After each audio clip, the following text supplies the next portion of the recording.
Welcome to another episode of Kink Candid.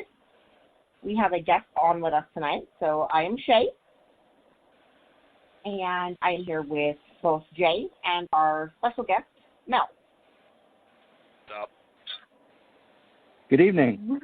We are going to talk about kinky gatekeeping, shall we say. For those who are unfamiliar with the term, it's fairly common these days, but for anyone out there who's not familiar, it is essentially arguing that there is one true way and trying to set up essentially gates to keep people out who don't meet that particular criteria that you have decided is necessary. It is an unfortunate reality of most groups, and the kinky community is no exception.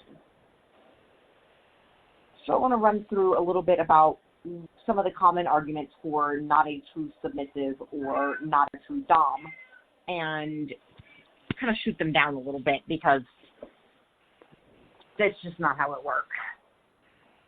So let's start with the dom side of the equation.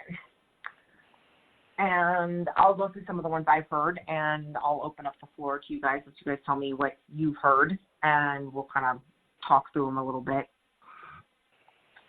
Near and dear to my heart are two things. The not a true dominant if they don't want to deal with brats because they're not, quote-unquote, strong enough to deal with a brat. And the not a true dom if they don't take time out of dynamic.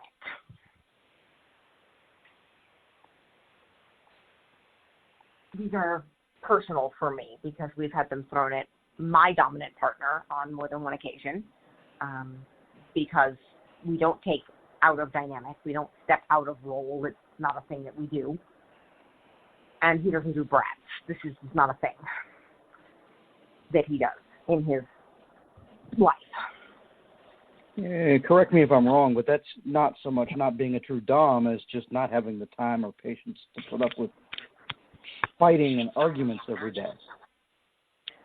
Well, that's what it is for him. He, in his brain, and this is the way he's explained it to me, that brats require him to essentially force the issue, to make them submit and do as they're told. And to him, that's a lot of work for a very specific payout, so to speak. And he can get the same payout, as it were, with me without having to force the issue because I am not a brat. He jokes that I don't even know how. And he's probably right. I really don't. He is right. I have personal experience there.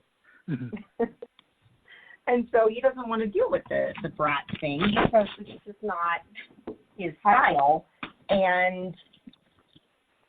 But it's not because he's not strong enough. It's not because he's not dominant enough. It's not because he's weak. It's just more work than he wants to put into this situation.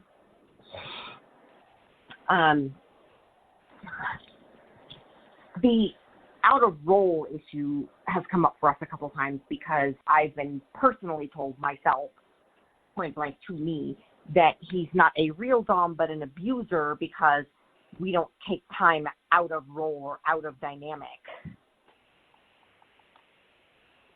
And I am personally insulted by this. I will tell you that. Just because you don't take time out of your dynamic to talk about it doesn't mean it's abuse. It just means that you're very comfortable with said situation. We have our conversations. We have the exact same conversations that they say are out of role. We just don't feel the need to take off our personal roles in the dynamic to do it. We can have a conversation about our feelings, and I don't have to stop being the slave that I am just to have that conversation. And it's hurtful. It really is. Once again, and to borrow his term for it, I don't know that you would know how. No, you're probably right, honestly.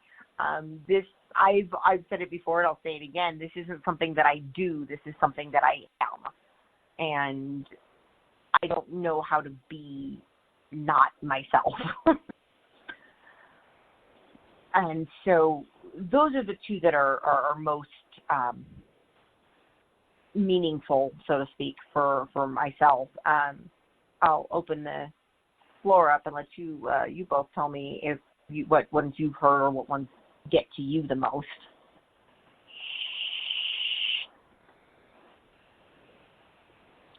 I hear a lot that you can't be a true dom if you're also a switch, or you can't be a true sub if you're also a switch. I've heard both, and pardon me, but they're both bullshit. I don't really understand that one, because to me, now I will say personally that I, as a submissive, would not do well in a monogamous relationship with a switch, simply because I'm not going to be well equipped to meet their needs.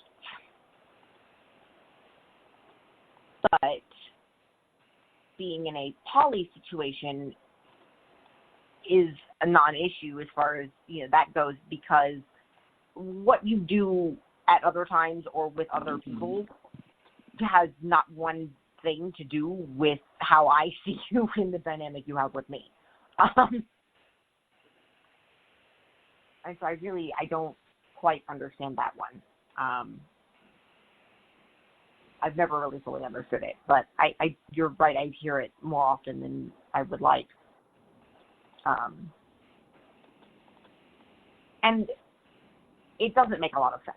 And these all boil down to these ideas that there's one way to be a dom.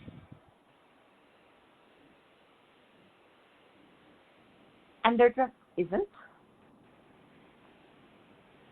There are so many dynamics and arrangements and permutations of dominance and submission that the idea that there's one way, and if you do this, you are a dom, and if you do this, you are not a dom, is really strange to me. What is your least favorite form of gatekeeping there, Mel? Well, one that I see more than I'd like to admit is people designating you a top or a bottom because of what you are.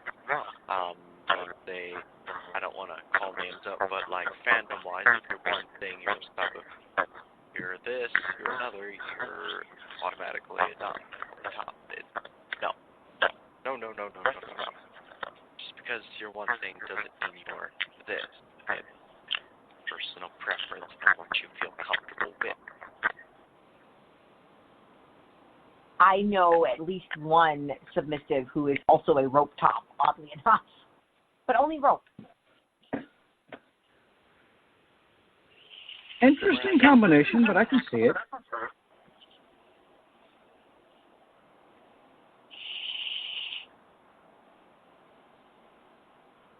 Now,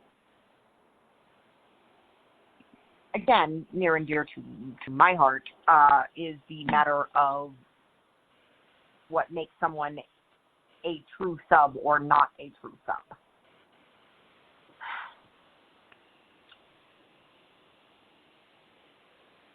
I don't even know where to begin with that one because there's so many. Yeah. I know I've been told myself that you can't be a true sub if you, the switch, as you mentioned, you can't be a true sub if you have limits,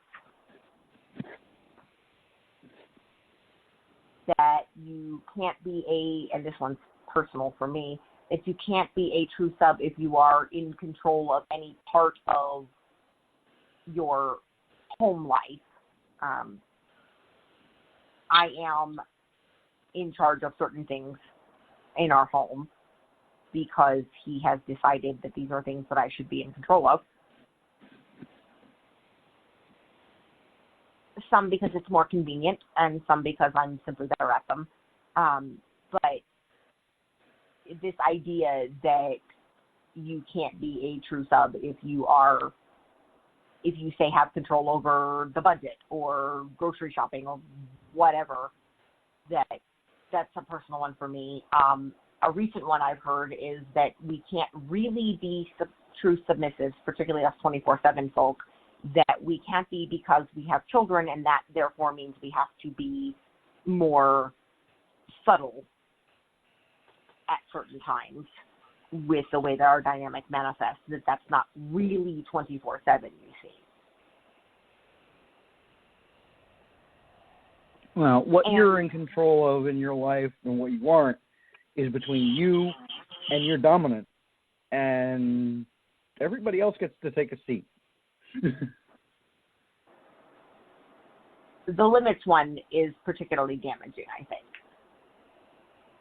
It is so dangerous to have people running around telling, especially newbie submissives, that they can't be a real submissive, you see, if they have limits, that hard limits aren't a thing that real submissives have. Nonsense. No. That's absolutely not true. I personally don't have a huge number of hard limits, but they do exist. In that same vein, that real submissives don't have safe words. Oh, stop this. This is blasphemy. The first rule that we're taught here in a local dungeon is that the first rule of BDSM is safety, and the second is trust.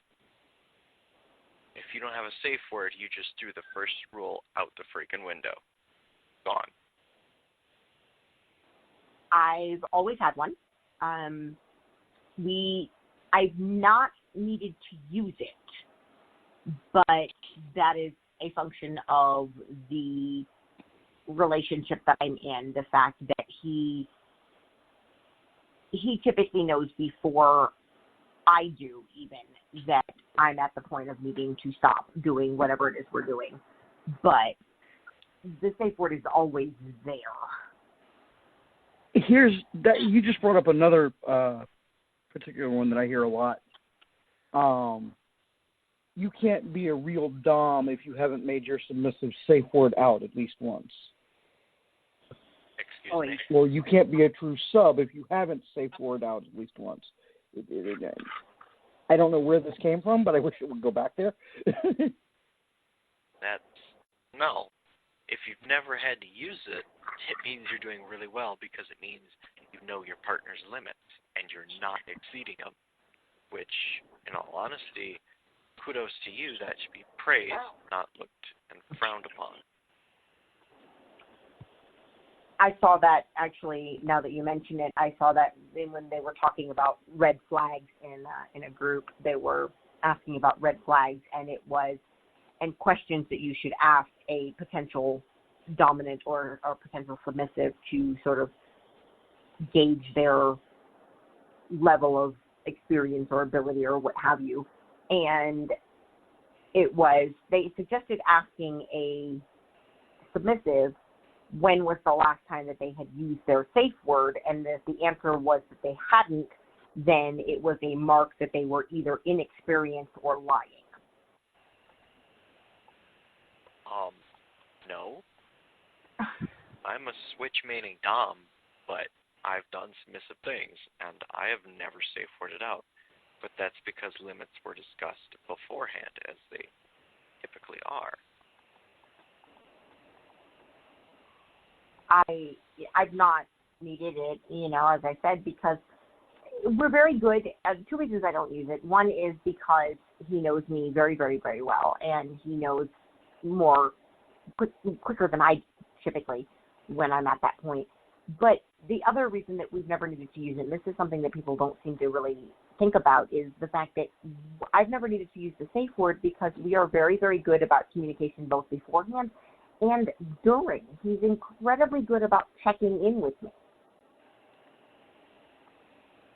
How are you doing? Are you okay? Is this too much? Do you need more? Do you need less? There's a massive amount of communication during whatever activities we're engaged in so that he has a better handle on where I am at that moment.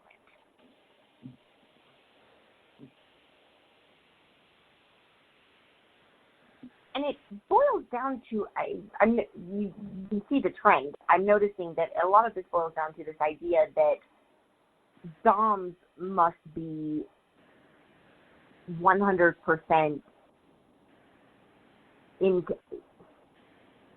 the DOM headspace 100% of the time, which is simply unrealistic. And that if a DOM or a sub doesn't choose to play the way that you do, that makes them not a real DOM or not a real sub. And that, I think, is the core issue on this subject, is exactly that.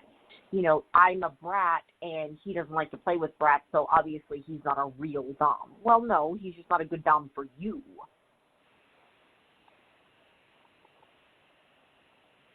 And this lifestyle is it's so varied. It's so broad.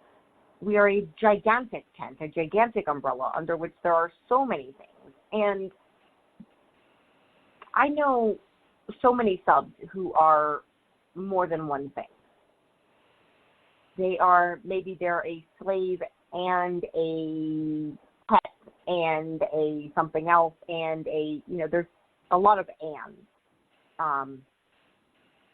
And another sort of group that I was involved with, and this is more religious-based, so I won't get into any more detail about it, but suffice it to say that one of the slogans was to embrace your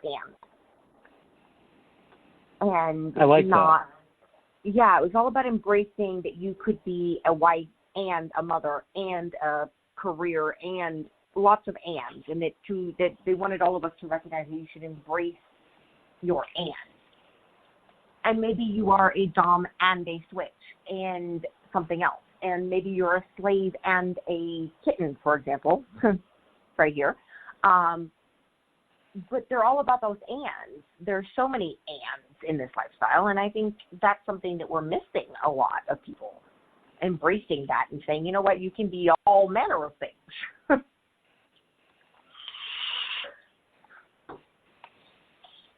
And I don't really know sort of where it came from. I don't like it, though.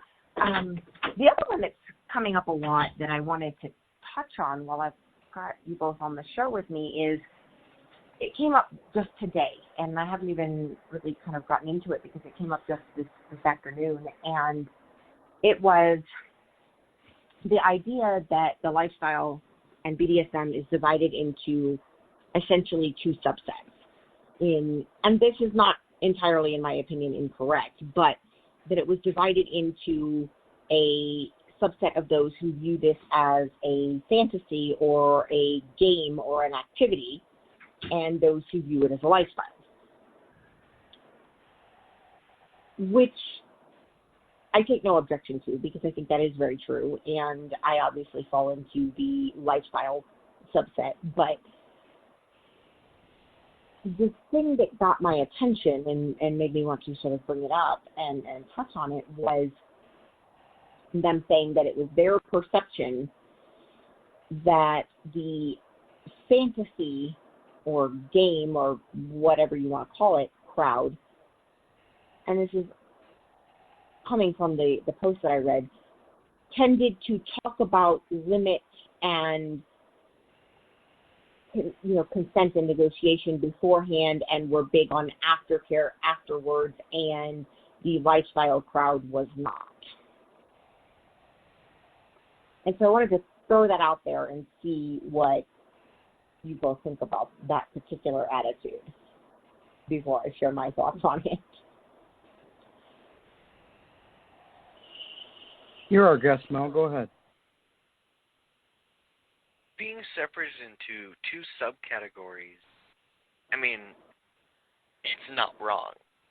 You have people who take it as a lifestyle and those who take it as a pastime activity or a once-in-a-while deal, not, 24/7. And I get that. And it's very plausible and understandable because some people just couldn't keep that up for 24/7. Neither would some of these activities, depending on what sub or dom you were, could you keep that going 24/7. It's just not feasible.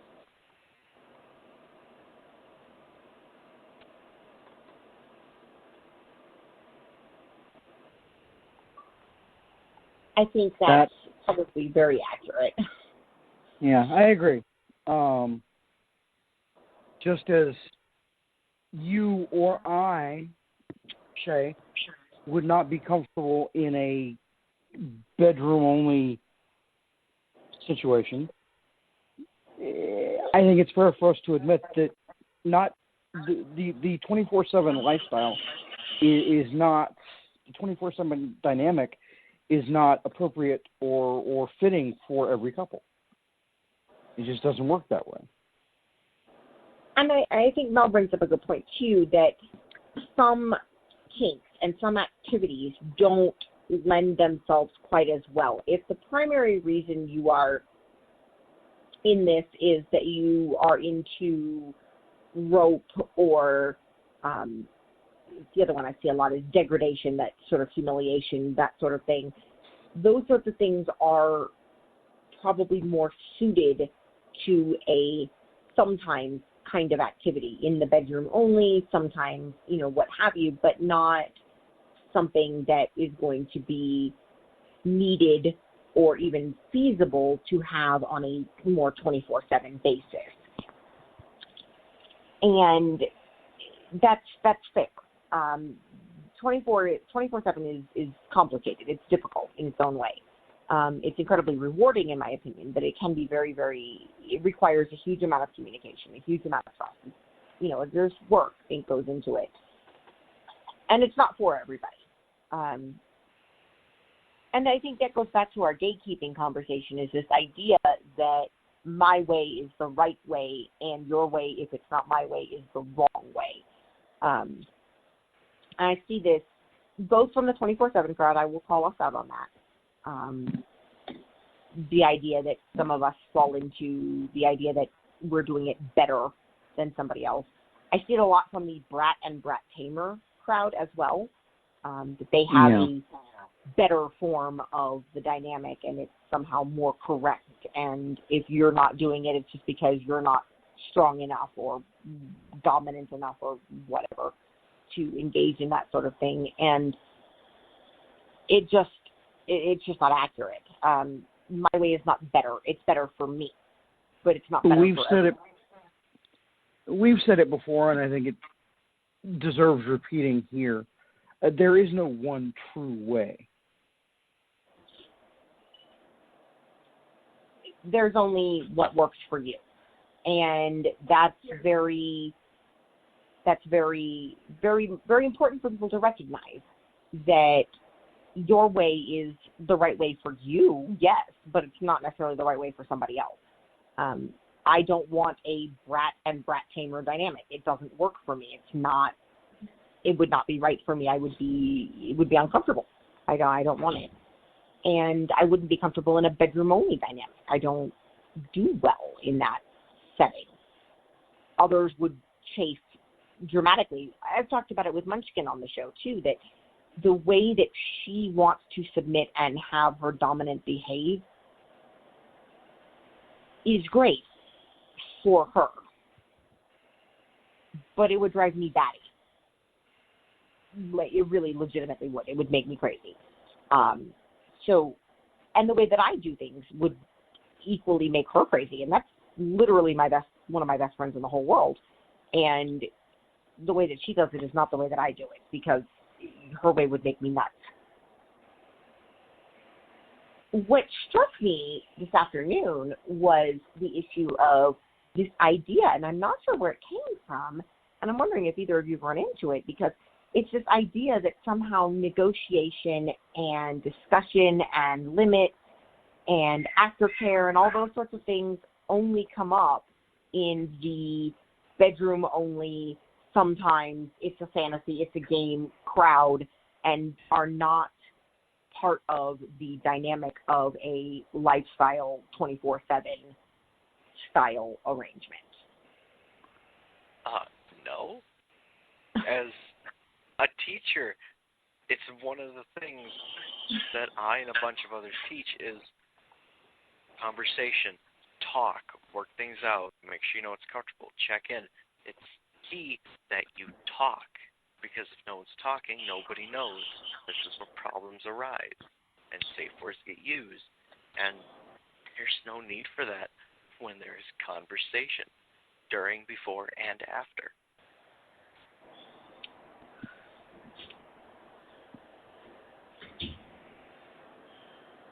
And that was, the point was that it was, again, it goes back to that thing I mentioned earlier, this idea that, well, if it's not a fantasy, if you're not, and that means you're not stepping out of your role, then it's a reality, and if it's a reality, then it's abuse. No. Nada. I know, not actually how that works. I would love to be a fly on the wall if someone were to tell my submissive that what I do to her constitutes abusing her. I'd love to hear that conversation from a very safe distance. Because someone's going to get hurt. I would like to hear it. I just don't want to be like right up. I don't want to be within, the danger zone, so to speak, because that's not going to end well for you. I know her. That will not end well at all. And it bothers me, and for a very personal reason, I have actually been in an abusive relationship. I have actually been the victim of domestic abuse. And there is a very, very, very big difference. And it boils down to exactly that. It boils down to consent. The things that we do in the bedroom, the things that we do in this lifestyle, if there was not consent, would in fact be abuse, yes. But the mere virtue of there being consent is what makes it not. Yeah. I'm not sure where that got lost. The mere virtue of consent ties into our second rule, too, which is trust. Without it, you've got nothing. Because you need to be able to have some sort of contrast of trust somewhere in that line, anywhere.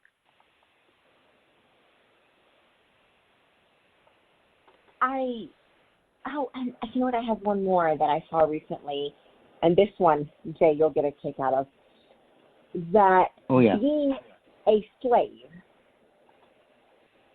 meant that if you were really a slave, that you could not, that it was ridiculous and laughable that a slave could be a slave and still expect exclusivity. That monogamy was incompatible with being a slave. Okay, I may be in a poly relationship. You may be in a poly relationship, but I think we can both agree it's plain bullshit. I know very monogamous slaves. That's not how that works at all. Like, not even a little. And no, I actually called the person out on it a little bit politely, but I did say that being a slave and being monogamous are not incompatible. And how hard did you have to bite your tongue to make it polite? Pretty hard. Were you tasting blood yet? A little bit, yeah. There was a little bit, because my position was, that being a slave and being monogamous were not, in fact, contradictory.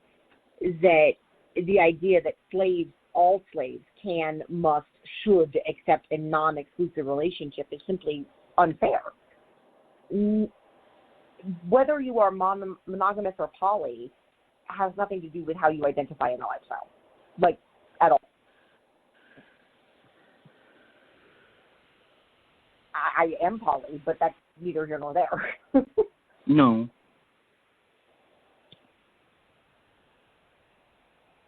The other one that I wanted to mention that I thought was interesting is, and I've seen this more times than I can even begin to count, is the idea that somehow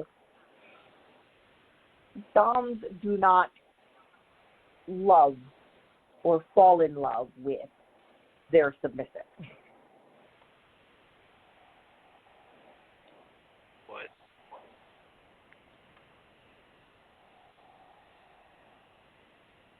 Apparently, this is a common misconception.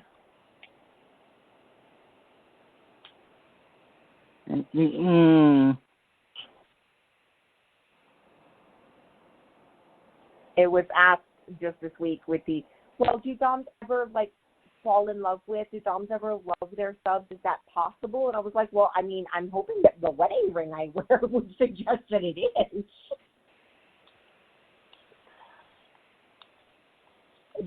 This, I think, goes back to a cultural shift within the community. We've seen a culture shift. When I started more years ago than I care to mention, committed dom-sub relationships were, in my experience, pretty much the norm. And that a non-romantic, non-committed dom-sub arrangement was a relatively rare thing.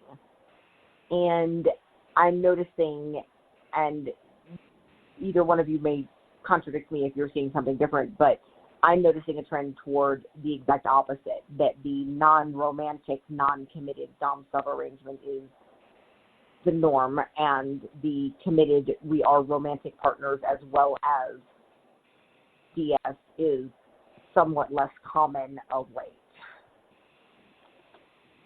Being around where I am usually, I actually see it break almost right down the middle on 50-50. It really all boils down to personal preference, what your kinks are, what you're into, and if they happen to be your partner at the time. And sometimes, it can boil down to this relationship can create a stronger bond, or sometimes it'll tear them apart if they go too far. It's interesting. It may depend on the setting, too, I wonder. That's interesting to me because, yeah, my experience has been, I'm not involved much in our local community, I will admit.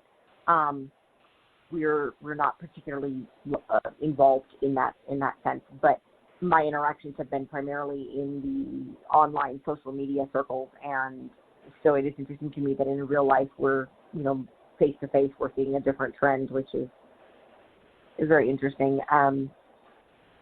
But this idea that we went from it's okay to be committed or not committed in romantic ways, depending on your own personal issues, to this idea that somehow it's weird or abnormal, at least in online circles. There's this perception that it's weird or abnormal for a dominant to love and be romantically attached to their submissive, and I'm not sure why that happened exactly.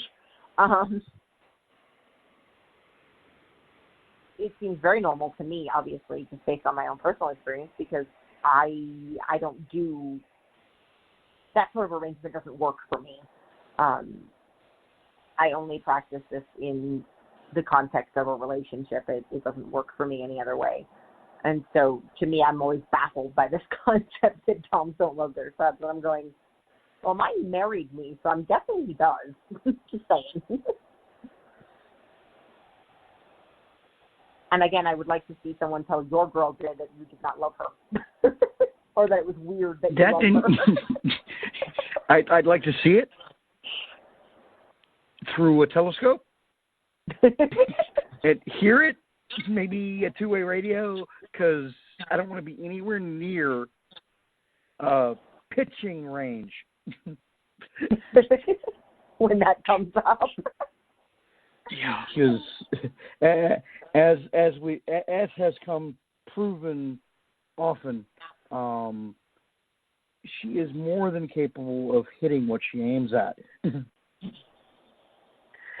Well, as we, I saw it said online that he didn't understand Dom that I sort of interact with online, who I have a fair amount of respect for, spoke to the idea that he didn't like the infantilizing of submissives, that this idea that we were all little children who needed to be protected from ourselves in the big bad world because, as he put it, in his day, sons were feisty little fuckers who were more than capable of taking care of themselves. And I'm going, I will own that title proudly.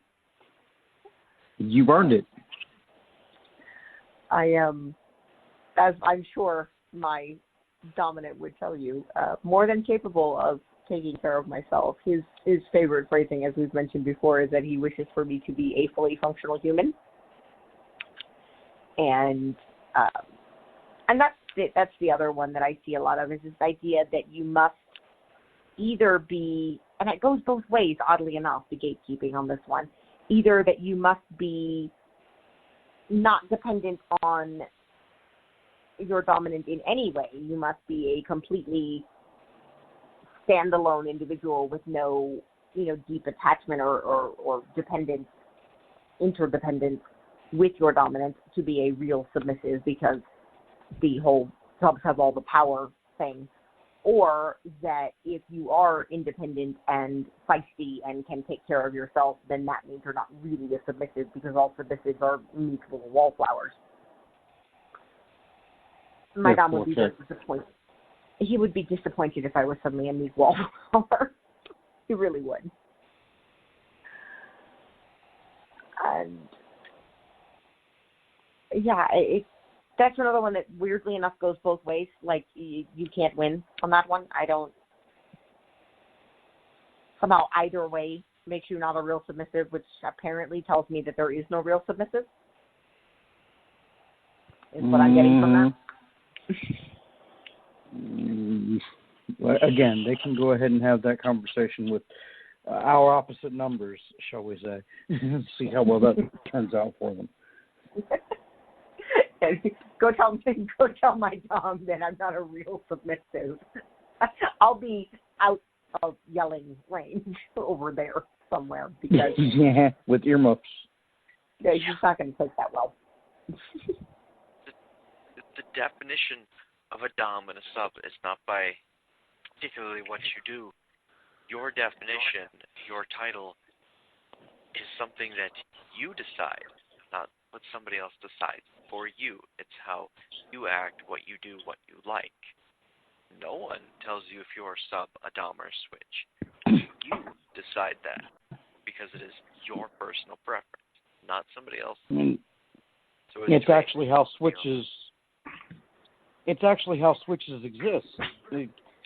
I'll be perfectly open, and both of you know this quite well. I am a switch. I'm predominantly dom, sure, but there are times when, as I think I said on my first episode with you, Shay, I want or need to step down and find a way to have other needs met that I can't accomplish as a dom.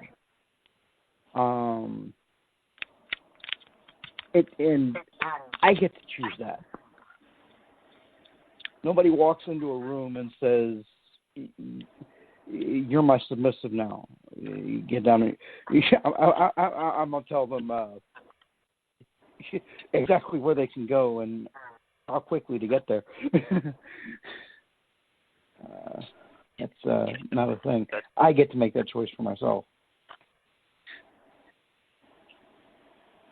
I heard the inverse argument once that I thought was very interesting, was that if a sub desires to switch, that a real dom would absolutely be willing to sub and switch with her in that way. No. And so I've now been privy to, you can't be a real dom if you switch, but also if you are a real dom, you will switch if your sub wants it, which again leads to that whole catch-22 can't win argument. We're back to no.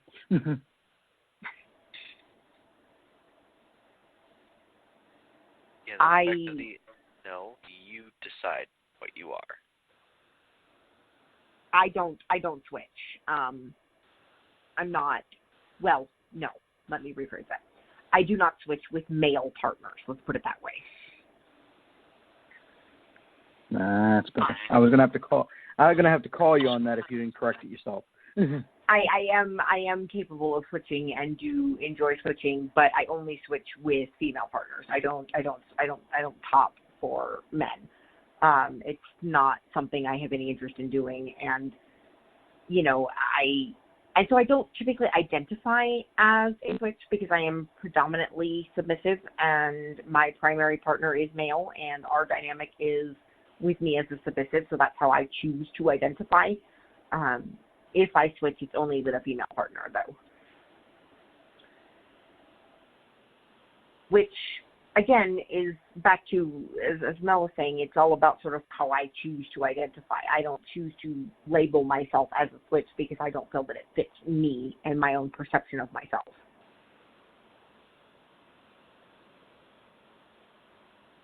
And I think that's really the key, and that's where I kind of want to begin to wrap up a little bit, but I think that's what it boils down to, is it's very much about the idea that people are allowed to and should be allowed to enjoy this thing that we do in whatever way works for them.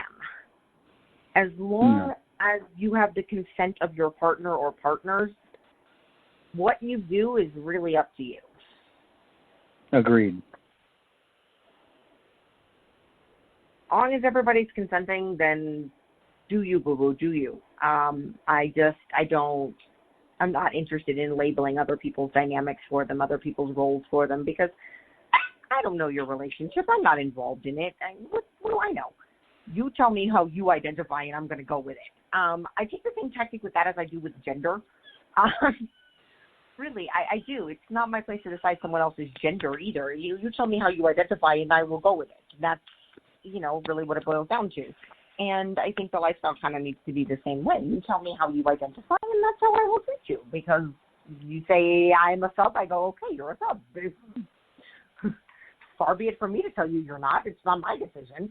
And, I think that's what's kind of got lost, is this idea that there's one way that this is supposed to be done, the right way, and it does get damaging, because it's not just about saying you're not a real dom if you don't do X or if you do Y.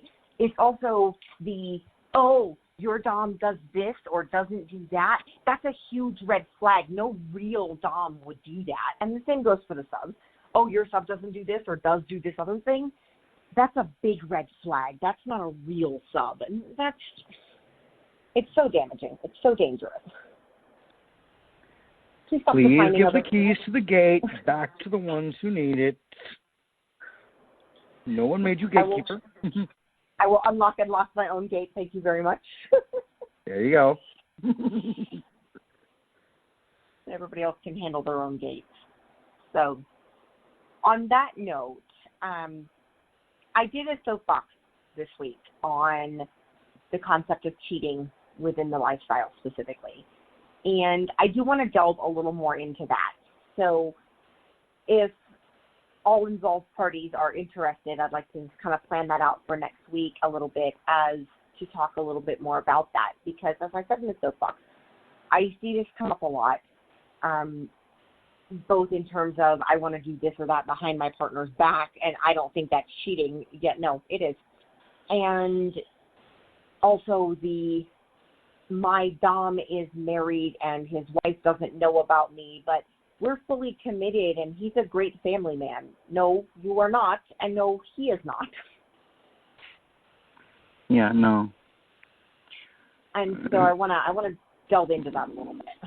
We're all for you do you, and Mel will understand what I mean when I say this. Respect is all. If you don't get that, you're in the wrong place. I will ship up or ship out. I will definitely be down for that conversation. And I think it boils down, as I said in the soapbox, a little bit to the fact that I think we pride ourselves in the lifestyle on being fairly sex positive, and that is a great thing. But it can be taken to an extreme that I think is something worthy of discussion. Agreed. This is definitely a topic I'd be interested.